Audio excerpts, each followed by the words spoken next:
साध्वी प्राची के बयान पर सपा सांसद का कड़ा प्रहार। सपा सांसद में साध्वी प्राची के दिए गए विवादित बयान पर कड़ी आपत्ति जताई है। उन्होंने गहनता से जांच करने के बाद सख्त कार्रवाई की मांग की है।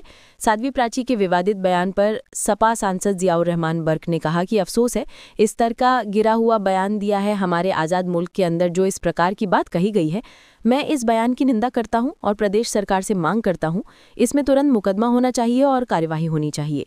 सोची समझी साजिश के तहत जो इनकाउंटर होते हैं, ये चाहते हैं वो बढ़े। इनकाउंटर की इन्हें या तो परिभाषा पता नहीं है, लेकिन परिभाषा पता है, उसके बावजूद ऐसा बयान दिया है। निहायती गलत अल्फाज है। इनकाउंटर करने का क्या मकसद है? इनकाउंटर वो होता है जब आपस में दूसरा व्यक्ति मुठभेड़ हो रही हो तो उसको गोली लगे। ऐसा बयान देना संविधान की धज्जियां उड़ाना है, खुले शब्दों में कानून का उल्लंघन करना है।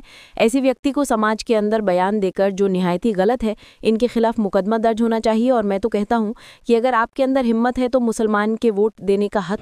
अफसोस है कि इस स्तर का गिरा हुआ बयान दिया है, और वो भी हमारे आज़ाद मुल्क के अंदर जो इस प्रकार की बात कही गई है।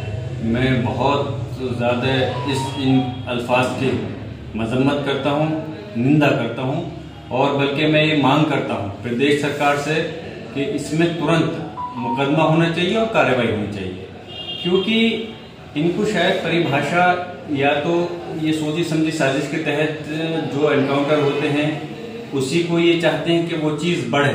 एनकाउंटर की या तो इनको परिभाषा पता नहीं है, लेकिन परिभाषा ये पता है, उसके बावजूद ऐसा बयान दिया है, तो यकीनन निहायती गलत अल्फाज है कि एनकाउंटर करने का क्या मकसद बनता है। एनकाउंटर वो होता है कि जब आपस में दूसरा व्यक्ति मुठभेड़ हो रही हो तब उसमें गोली लगे, और ऐसा बयान देना तो संविधान की धज्जियां उड़ाना है और खुले शब्दों में कानून का उल्लंघन करना है।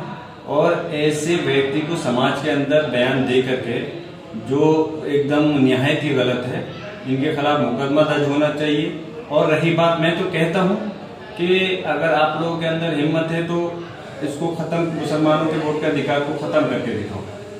नहीं कर सकते, क्योंकि इनकी राजनीति ही इसी चीज पर कायम है।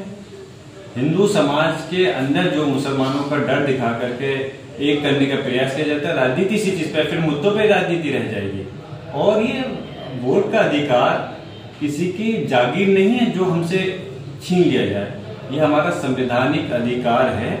और इस प्रकार की बयानबाजी कर करके जो या तो किसी की बात को, अपने अल्फाज को अपने जुबान से कहा जा रहा है, जो ये एक साजिश का हिस्सा मैं इस चीज को समझता हूँ।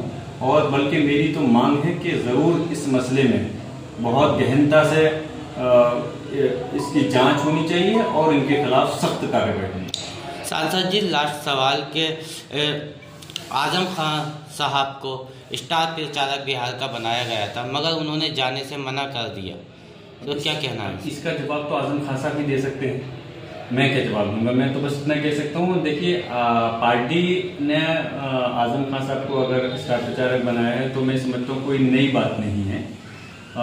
जो पार्टी अपने हिसाब से जो नेता होते हैं उनके कहाँ किसकी ज़रूरत है उस हिसाब से पार्टी जिम्मेदारी देती है। अब अगर हमारे नेता आजम खान साहब ने मना किया है, हो सकता है स्वास्थ्य कारण से मना किया हो, तबीयत में ठीक नहीं हो या कोई दूसरी वजह है, तो इसका जवाब तो वही बेहतर दे सकते हैं कि किस वजह से मना। सांसद जी, बस फिलहाल के लिए इतना ही। देखते रहिए लाइव अभी तक, सच्ची खबरें सबसे पहले।